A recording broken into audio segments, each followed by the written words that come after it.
सारी रानियां हुई हैं, कर्मावती, दुर्गावती, अहिल्याबाई, सरस्वती फुले। तो अनेक अनेक माताएं ऐसी हुई हैं जिन्होंने अपना नाम रोशन किया है। उसी प्रकार हमारी आदिनाथ भगवान की पुत्रियां, जो कि ब्राह्मी सुंदरी, चंदनबाला, देखो इनको जंगल में छोड़ने के बाद भी उन्होंने अपने धर्म को नहीं छोड़ा और अपने कर्मों का चिंतन किया और इतना पुरुषार्थ किया कि माता पिता सब कुछ आए। तो वे सती भी उसी में, अरे सती हो चाहे कोई भी हो, स्त्री वेद का स्त्री है, पर्याय से स्त्री है। लेकिन आज हम पुरुषार्थ कर रहे हैं, जो काम आप नहीं कर पाते वो हम कर रहे हैं यहाँ पर। आरिका ने, जिस जो माताजी आरिका बन गई हैं, घर परिवार का जिसने त्याग कर दिया है और जो विहार कर रही हैं और अपने हाथों से केश लोच कर रही है, क्या सामान्य काम है क्या? आप कर सकते हैं क्या इतना काम? घर में जो माताएं बैठी हैं वो कर नहीं सकती, तो जो जितनी कारिका माता जी बनी है, मैं ही नहीं, वो जितनी भी हमारी कारिका माता है, वो सब वेद में उदय में उनकी पुरुष वेद का ही उदय है, इसलिए इतना कार्य कर रही हो। एक समय भोजन करना, उपवास करना, व्रत संयम का पालन करना, नंगे पैर विहार करना, इतने जगह जगह प्रभाव ना करना धर्म की, धर्म के झंडा फहराना सामान्य बात नहीं है।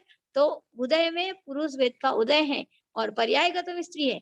और इसी प्रकार जो पुरुष लोग रहते हैं, पुरुष बहुत सारे पुरुष ऐसे होते हैं, उत्तर कुमार का आपने नाम सुना होगा कि स्त्रियों के बीच में वो बैठ करके प्रसंग आता है, महाभारत के अंतर्गत अपने पांडव पुराण आदि में भी आता है, हरिवंश पुराण में भी आता है कि उत्तर कुमार जो था, हर वक्त स्त्रियों के बीच में बैठकर ऐसे डींगे मारता था कि ये क्या, इतनी बड़ी सी सेना, इतनी सी सेना को देखकर मेरे पिताजी वापस लौट कर आ गए या पांडव लोग हार करके आ गए और कुछ नहीं कर पाए, और मैं जाऊंगा तो मैं सबको हरा करके आ जाऊंगा और मैं सबको जीत लूंगा। रोज स्त्रियों के बीच में डींग मारता था। एक दिन वो इस युद्ध का एक प्रसंग आया, उसको भेजा गया, उसके माता पिता ने जा बेटा तू युद्ध में जा। और जब वो युद्ध में गया तो उसने सेना देखी, अर्जुन स्वयं उसका सारथी बनता है, सेना देखता है दूर से और सेना को देख के उसके हाथ से धनुष बाण गिर जाते हैं। वो लौट कर, "अरे बाप रे, इतनी बड़ी सेना, मैं कैसे जीतूंगा?" तो वापस लौट कर आ जाता है, घर पे आ जाता, छुप जाता है। तो उत्तर कुमार की तरह हमारे बहुत सारे युवक रहते हैं और कुछ-कुछ पुरुष ऐसे होते हैं जो ज्वेलरी की दुकानें चलाते हैं, सोने-चांदी की दुकानें, चूड़ियाँ बेचना, powder, cream, lipstick, nail paint ऐसी चीज़ें बेचना दुकान में करते हैं और महिलाओं का जो श्रृंगार का सामान बेचते हैं, तो उनके अंदर भी महिलाओं के श्रृंगार के सामान और महिलाओं के प्रति, जैसे पुरुष होकर के मेहंदी माड़ना, भोजन बनाने, घर में भोजन बनाना आदि, तो महिलाओं का जो कार्य करता है तो उस प्रकार का कार्य बिल्कुल श्रृंगार रस में जो ज़्यादा विषय भोगी, विषय लालसा की शक्ति रहती है, जो महिलाएँ श्रृंगार करती हैं उसमें ज़्यादा रुचि लेते हैं, ज़्यादा सजना-संवरना जिनको रहता है, जब भी बाहर ला जाएँ तो बहुत खाली अपने आप को टिप-टाप दिखाने की जो भावना रखते हैं जो आदमी, तो ऐसे आदमी भी बाहर से सामने ये दिख रहे हैं पुरुष, लेकिन उदय में उनकी स्त्रीवेद का उदय चलता है उनके। और जो ऐसे पुरुष होकर के भी जो ज़्यादा श्रृंगार रस में रत रहते हैं, तो ऐसे पुरुष फिर जाकर के वो बनते हैं हिजड़े, जो बोलते हैं ना ताली बजाने वाले, घर-घर में जो ताली बजाते हैं। नपुंसक वेद के धारी उनके नपुंसक वेद का उदय चलता है। आप व्रत उपवास करते हैं, आपके व्रत उपवास करने से, व्रत उपवास करना ये कोई बड़ी चीज़ नहीं है। व्रत उपवास तो महिलाएँ कर ही लेती हैं, पुरुष भी करते हैं। लेकिन मेन पुरुषार्थ, जो महिलाएँ देखिए आज कितनी सारी आरिका माताजी अपना संघ चला रही है, संघ का संचालन कर रही है, गणिनी आरिकाएँ बनी हुई हैं। तो ऐसी आरिका माताजी की विशेष, हाँ, अगर आप जॉब कर रही है और बड़े-बड़े लोग आपके नीचे जो काम कर रहे हैं, जो काम आपका पति नहीं कर सकता, वो काम आप कर रही हैं। एक आपके अंडर में काम कर रहे हैं, आप स्वयं मालिक हैं। वो स्त्री कहलाएगी पुरुष, कि जो आप पूरे लोगों को हिला करके रख दें। ऐसा पुरुषार्थ अगर करती है महिला, तो वो भी पुरुष वेद की धारी कहलाएगी। लेकिन सामान्य व्रत उपवास कर ले तो वो पुरुष वेद में नहीं आएगी। वो तो उदय व्यक्ति के उदय और अंदर दोनों चलते रहते हैं, बंद उदय तो हमेशा चलते रहते हैं। लेकिन एक स्त्री जो होती है हमेशा ही घर में, जैसे झांसी की रानी शुरू से ही, चाहे उसको माता-पिता या कोई भी राजा हो, चाहे उसके राज्य में जितने भी लोग थे, कितना ही डराया धमकाया, लेकिन वो कभी डरती नहीं थी। जो काम करना तो करके रहती थी। तो इस प्रकार का पुरुषार्थ है। और जिसके नीचे बहुत लोग, हजारों लोग जो काम करते हो, ऐसे बड़े पद पर प्रतिष्ठित हो, ऐसी लड़कियों को, ऐसी कन्याओं को, ऐसी महिलाओं को स्त्री होने के बाद भी उसको पुरुष विधि कहा जाएगा कि उसके उसके अंदर जो पुरुषार्थ करने की भावना है, हर पल पुरुषार्थ करने की भावना है, आगे बढ़ने की भावना है कि मैं क्या क्या कर दूं। लेकिन जो घर की नारियां हैं वो केवल इतना ही करेगी, सुबह से उठ गए हैं तो अपने घर का काम करना, मंदिर चले गए, खाया पिया, खिला दिया पिला दिया, जो रोज का काम है वो तो आपका, वो काम आपके पुरुषार्थ में नहीं आया, वो पुरुषार्थ तो नहीं। आप समाज में कुछ कर रहे हैं, देश के लिए कुछ कर रहे हैं, अपनी आत्मा के लिए कुछ कर रहे हैं, वो पुरुषार्थ जो किया जाता है। और आप जनता के, आपके नीचे जनता बैठी हुई है, आप जनता के मालिक बने हुए हैं, ऐसी महिलाएं पुरुष वेदी कहलाती। समझ में आया? जैसे किरण वेदी, और जो पायलट वो बने, वो चावला, पूरी ऊपर हिमालय चोटी पे जो चढ़कर आई है, तो पायलट जो बन गई है, चोटी पे जो चढ़ गई है। ऐसी बहुत सारी माताएं हैं, गिनती की है, ज्यादा नहीं है, जिनके अपन नाम बता सकते हैं। और सारी नारियां भी, जैसे रानियां हार गई, आदमियों का सामना नहीं कर पाई, तो वो अपने आप को जौहर करना पड़ा, चल गई, मर गई। अगर वो चाहती युद्ध करना, उनको आता होता, तो शायद युद्ध कर लेती, युद्ध करती तो अपने राज्य की रक्षा कर पाती थी। राजा मर गए तो रानियों को भी जौहर करना पड़ा, तो वो पुरुष वेद में नहीं कहलाएगी।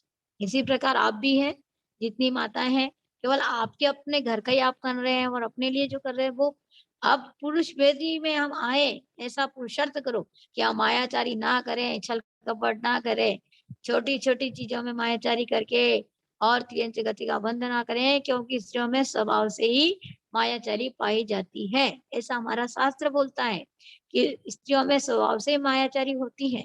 तो अब मायाचारी की थी पूर्व, हमें एकदम स्त्री पर्याय में आए हैं, लेकिन अब हमारी मायाचारी छूट जाए, मायाचारी ना करें, कसाय कम करें, मंद परिणामी बने, सरल स्वभाव बने, और देव शास्त्र गुरु की वाणी पर श्रद्धा रखें, और ऐसा पुरुषार्थ करें कि हम अगले भव में पुरुष, इस स्त्री पर्याय का छेदन करके पुरुष वेदी बने। पुरुष पर्याय से ही मोक्ष मिलेगा, स्त्री पर्याय से मोक्ष नहीं मिलने वाला। स्त्री पर्याय में रहेंगे तब तक हमें स्वर्ग मिल जाएगा, और स्वर्ग भी कहाँ तक मिल जाएगा भाई, जो प्रसावक प्रतिपाल स्वर्ग सोलम उपजा में। और चौथे काल में भी जितनी आरिकाएं माता जी थी, तो उन्होंने स्त्री पर्याय का छेदन किया, स्त्री पर्याय का छेदन करके वो 16वें स्वर्ग तक ही गई है। 16 स्वर्ग से ऊपर जो भी जाएंगे वो मुनिराज ही जाएंगे, श्रावक भी नहीं जाएंगे। सामान्य श्रावक पुरुष भी है तो वो भी नहीं जाएंगे, उनके ऊपर 16 स्वर्ग के जो ऊपर जाएंगे वो मुनिराज ही जाएंगे। नवग्रेवेक हो, नव अनिऋषि हो, चाहे पंच अनुत्तर विमान है, तो इन तीनों स्थानों पर जो जाएंगे वो मुनिराज जाएंगे। तो मुनि पद प्राप्त करना और पुरुष पुरुष पद प्राप्त करना, इसी पर्याय का छेदन करना, वैसा हमें इस भाव में पुरुषार्थ करना है। हमें देव शास्त्र गुरु पर श्रद्धान करना है, अपने सठ कर्तव्य का पालन करना है, और श्रद्धान के साथ में जो अपने कर्तव्य का पालन करता है, वो प्राणी ही इसी पर्याय का छेदन कर सकता है, वो नारी ही इसी पर्याय का छेदन कर सकती है। मैं कभी स्त्री ना बनूं। कोई कोई माताओं को कोई श्रृंगार का शौक नहीं रहता है, परंतु कोई कोई पुरुषों को बहुत रहता है। पुरुष होकर के भी नेल पेंट लगाएंगे, मेहंदियां चोपड़ेंगे, खुद के हाथ में लगाएंगे, और कोई काम धंधा ले लेकर बैठ जाते हैं। तो ऐसे पुरुष भी हमने देखे हैं, अपने समाज में भी देखे हैं, और बहुत सारे नाच गाना भी करेंगे तो बिल्कुल वैसा ही करेंगे कि जैसे महिलाएं कोई नाच रही हो, इस तरह के पुरुष सज संवर करके वैसे ही नाचेंगे, डांस करेंगे, नृत्य करेंगे, दूसरों को रिझाएंगे। जो इस प्रकार की जो भावना रहती है वो जाकर के गंधर्व लोग बन जाते हैं अगले में। नाचते रहो, घर घरों में नाचते रहो, बाद में जाके तो वो तीसरी गति का बंद करता। तीसरा वेद जो नपुंसक वेद जिसे कहा जाता है, तो जो पुरुष होकर के भी इस प्रकार के भाव करता है। स्त्री के कभी कभी लोग बोलते हैं ना, बहुत सारे ऐसे पेपरों में भी आते हैं कि स्त्री आदमी होकर के भी उसने स्त्री के अपने आप को स्त्री बनाने के लिए कि मैं माँ बनूं, बच्चों को जन्म दूं। लेकिन जो कर्म से आप बड़े बड़े पुरुषार्थ से पुरुष पद मिला है, पुरुष पर्याय में आए हैं, लेकिन कुछ कुछ पुरुष होते हैं तो स्त्री बनना चाहते हैं, ऐसे कर्म मानते हैं, ऐसे भाव करते हैं, और इस श्रृंगार रस में जो डूबे रहते हैं तो वो लोग जाकर के अगले वो में निश्चित रूप पे ना तो वो स्त्री बनेंगे और ना पुरुष बनेंगे। क्या बनेंगे वो? नपुंसक वेद के धारी बनेंगे, जिन्हें ना स्त्री कहते हैं ना पुरुष, उस वेद को कहते हैं नपुंसक वेद। तो ऐसे वेद का बंध होता है। तो मैं बोल रही थी कि स्त्री वेद, पुरुष वेद, नपुंसक वेद, ये तीनों वेद मनुष्य गति में और तिर्यंच गति में पाए जाते हैं। और देव गति में जो होते हैं देवलोक, देवों में पुरुष वेद और स्त्री वेद दो ही वेद होते हैं। जो नारकी जीव है, जो नरक में है, वो नारकी जीव सारे, वहां कोई स्त्री पुरुष नहीं है, वहां एक समान है। तो वो सब कौन है? नपुंसक वेद के धारी है। कौन सा लिंग है उनका? वहां स्त्री पुरुष नहीं है नरक में।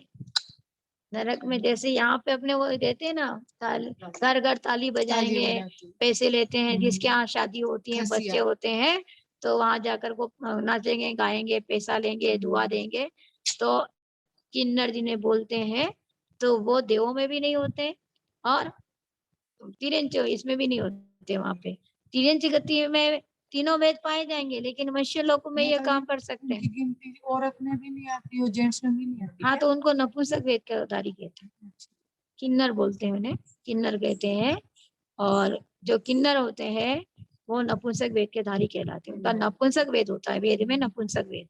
उसी प्रकार नारकी है तो नरक में नपुंसक वेद ही होता है, ना वहाँ स्त्री है ना पुरुष है, वो नपुंसक वेद वाले हैं।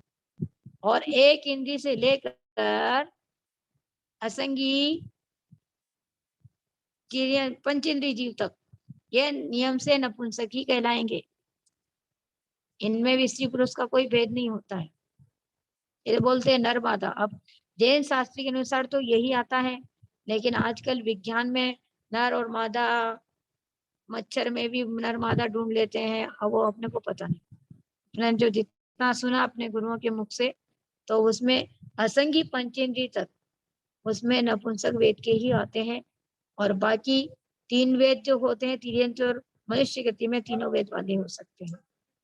तो चारों गतियों की अपेक्षा मैंने बता दिया, देवों में स्त्री वेद और पुरुष वेद दो ही रहेंगे, वहां नपुंसक वेद का कोई नहीं रहेगा। देवियां रहेगी या देव रहेंगे, लेकिन वहां कोई किन्नर नहीं रहता। देवों में जातियों के नाम जरूर आ सकते हैं, लेकिन जो स्त्री वेद, पुरुष वेद, नपुंसक वेद है, वो तिर्यंच गति और मनुष्य गति, इन दोनों गतियों में तीनों वेद वाले पाए जाते हैं। तो आप सबको ये समझ में आ गया होगा कि स्त्री और पुरुष वेद के जो भेद हैं वो हम चारों गतियों की अपेक्षा मैंने आप लोगों को बता दिया। अब हमारे अंदर कितना स्त्री वेद बना है, हम बोलते हैं ना, आदमी होकर के भी स्त्रियों की तरह बोल रहा है, स्त्रियों की तरह क्या रो रहा है, स्त्री की तरह क्या रुदन मचा रहा है। मतलब रोना धोना स्त्रियों का काम ज्यादा रहता है।